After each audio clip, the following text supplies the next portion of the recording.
Poderoso es Dios para hacer que abunde en nosotros todo lo suficiente. ¿Cómo puede mantenerse la obra de Dios en el mundo con dinero? Se necesitan pagar pastores, luz, electricidad, cuentas, gasolina de los coches, misioneros, familias, la escuela de los hijos de los pastores, la renta de la casa de los pastores, etcétera, etcétera, el evangelio, imprimir volantes, se necesita dinero. Ahora, ¿ese dinero de dónde sale? Ese dinero no sale del mundo, sale de la iglesia. Entonces, a Dios le interesa encontrar personas en la iglesia a quienes decir, ese es un canal, le voy a dar bastante porque ese hermano ese hermano puede sostener 5 iglesias, le voy a multiplicar porque tiene 5 años de ser fiel. Dios está buscando administradores fieles para bendecirlos. Si tan solo creyésemos esta verdad. En tercer lugar, la ley del sacrificio. Porque de tal manera amó Dios al mundo que retuvo a su Hijo y ya no lo quiso dar, porque lo consideró lo más precioso que Él tiene en el universo. ¿Eso dice la Biblia? Eso dice tu Biblia del Mormón. Mi Biblia dice, de tal manera amó al mundo que dio. ¿Cómo nos dio Dios? Sacrificialmente. Por eso se llama la ley del sacrificio. Dios nos pone el ejemplo. Dios dio algo que le costó, Él podía darnos su Hijo, la vida de su Hijo. No había una forma más inmensurable en el universo a través de la cual Dios nos dijera, los amo. Nos podía mandar palomitas y los amo, mis nenes, mucha lluvia de oro, piedras preciosas, diamantes. Todas estas cosas las suprimió Dios. Dios nos dijo, los amo. Y abrió sus brazos y murió por nosotros. Se llama la ley del sacrificio. Vean ustedes esta ley expresada en Marcos capítulo 12.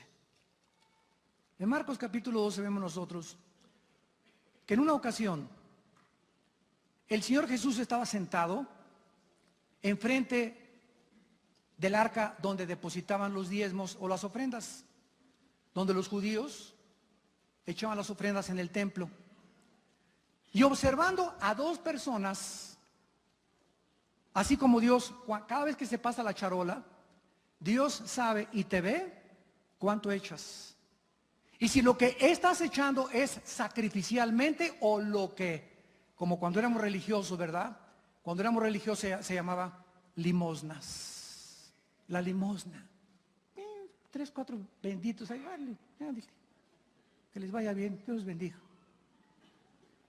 Entonces, Dios se fija cuando estas 2 personas estaban echando las ofrendas y enseñó una lección a sus discípulos.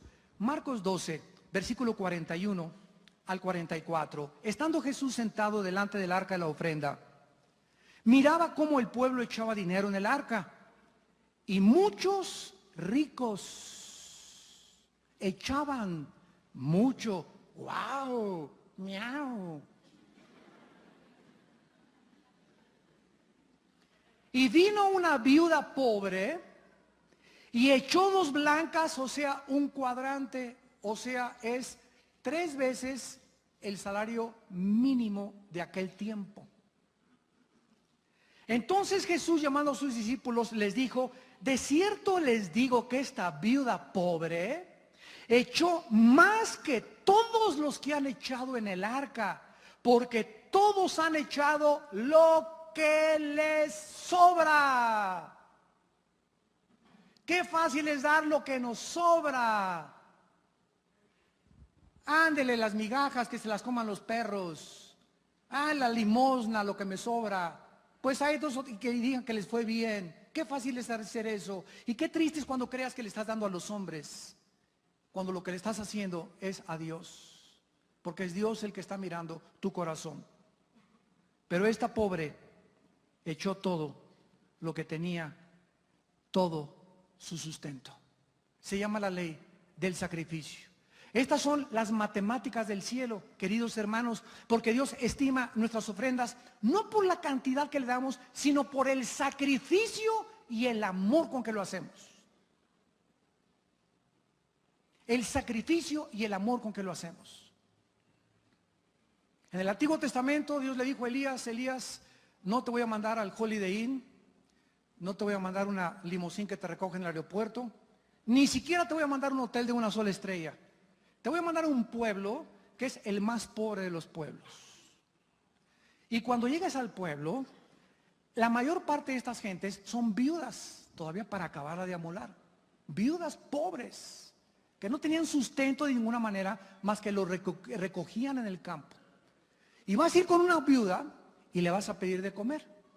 Llega Elías y se encuentra la viuda recogiendo leña y le dice: dame de comer. ¿Y qué cree?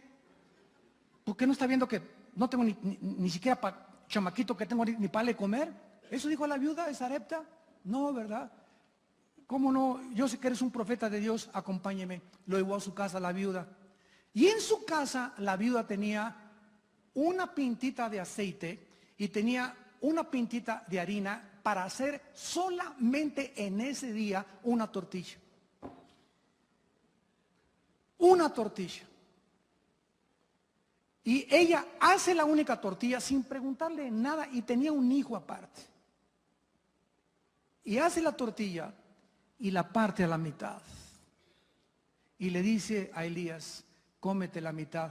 Mi hijo y yo nos repartimos la otra mitad, porque ella amaba a Dios y sabía que le estaba dando a Dios. Y en el momento que Elías ve que esa tortilla es partida y es compartida, el 50% le estaba dando la vida a él, Elías le contesta y le dice: desde este momento nunca te faltará la harina y el aceite en tu casa. Y además, a los pocos días su hijo se le enferma y casi se le muere, y Dios lo resucita a través de Elías. La ley del sacrificio.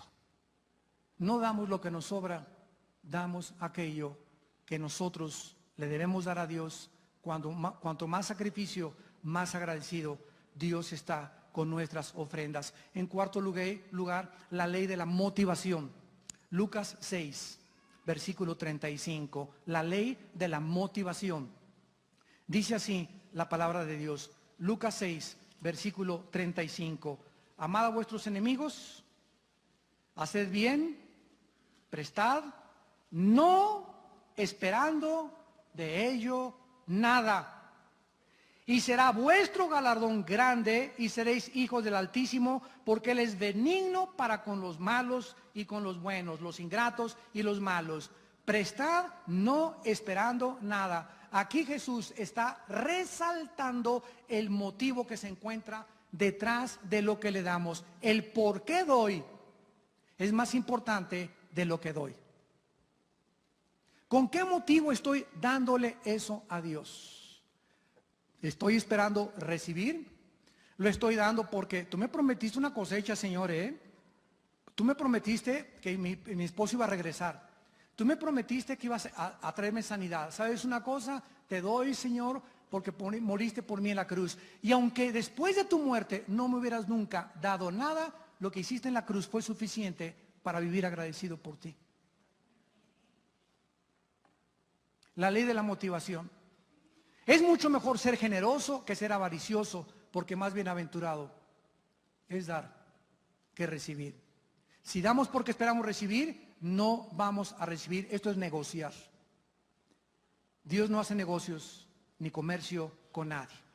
Y finalmente, en Hechos 20:35, la ley de la mejor bendición de todas.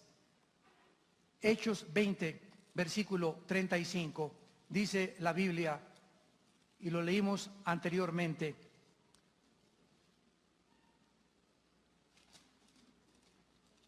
Hechos 20, versículo 35, dice así: en todo esto les he enseñado que trabajando así se debe ayudar a los necesitados y recordar las palabras del Señor Jesús, que dijo: más bienaventurado es dar que recibir. La pregunta es ¿por qué?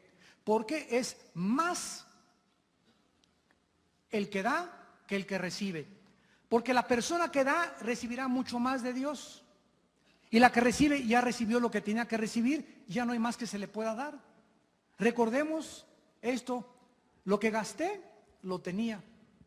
Lo que guardé, lo perdí, pero lo que doy, lo multiplicaré. A ver otra vez, lo que gasté, lo tenía. Ya lo gasté, ya no lo tengo. Lo que guardé, lo perdí por menso. Y lo que doy, lo multiplicaré. Podemos esperar una iglesia llena de bendiciones y rica materialmente, como fuera de Corintio. Pero en el pasaje que nosotros regresamos en 2 Corintios 8, nos encontramos con increíbles cristianos de las iglesias de Macedonia, que mostraron un corazón increíblemente generoso y bondadoso para la obra de Dios, a pesar de que no solamente no tenían, sino que además estaban siendo perseguidos. Dice 2 Corintios 8, versículo 2, en grande prueba de tribulación, la abundancia de su gozo, y eran profundamente pobres. Dieron más allá de sus fuerzas. O sea, Pablo llegó y estos hermanos juntaron una ofrenda para Pablo. Y Pablo vio esta ofrenda y dijo, no puede ser, no puede ser, estos hermanos la necesitan más que yo. No, tome la ofrenda. Y además de que juntaron la ofrenda, le rogaron a Pablo, dice el versículo 4, pidiéndonos con muchos ruegos, por favor, se lo suplicamos, llévense esta ofrenda. Sabemos que somos pobres, pero por favor, llévensela, concédanos, porque es un privilegio para nosotros este servicio que sabemos que va a ser usado para el extendimiento de la gloria de Dios. Por favor, no nos lleguen esta ofrenda, llévatela, Pablo. Qué increíble escena aquí. El donador es el que está haciendo el ruego de dar. El donador es el que toma la iniciativa. Casi siempre es al revés, ¿verdad? Deme, dame, siempre dame amor, dame tiempo, denme esto, deme de esto. Y cuando nosotros, en lugar de extender así la mano, hacemos esto, te bendigo, en lugar dame, es cuando nosotros recibimos las bendiciones de Dios. Estos cristianos macedonios, el ofrendar no era una carga.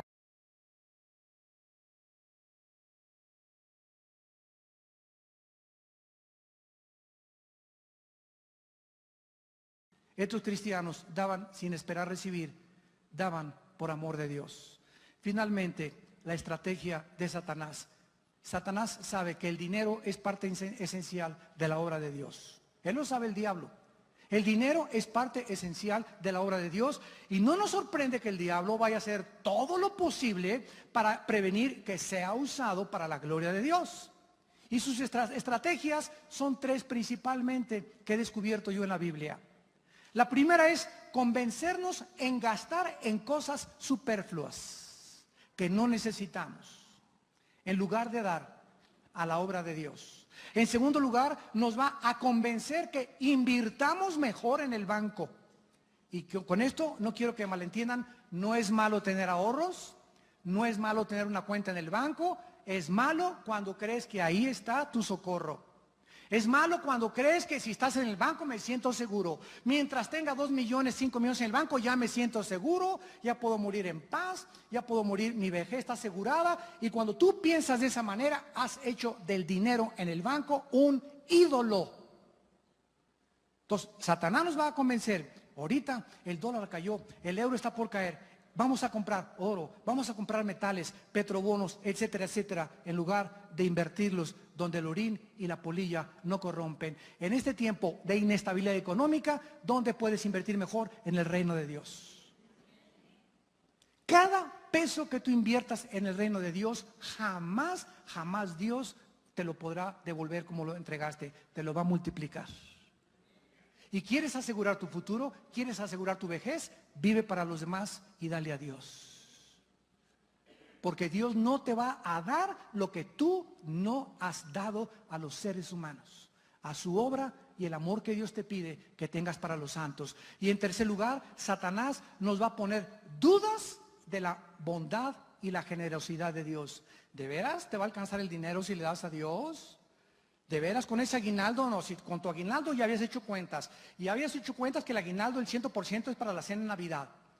Y así viene el diablo y comienza a meternos. ¿Sabes una cosa? En el nombre de Jesús te reprendo. Aquí está mi diezmo, las primicias, Dios multiplicará. Y no sé cómo le voy a hacer, pero tú me has dicho que vas a multiplicarlo. Y comienzas a ver que es verdad.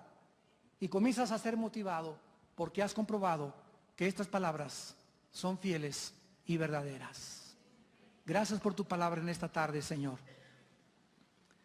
Gracias, Señor, por tu generosidad y por el sacrificio con que nos amaste en la cruz.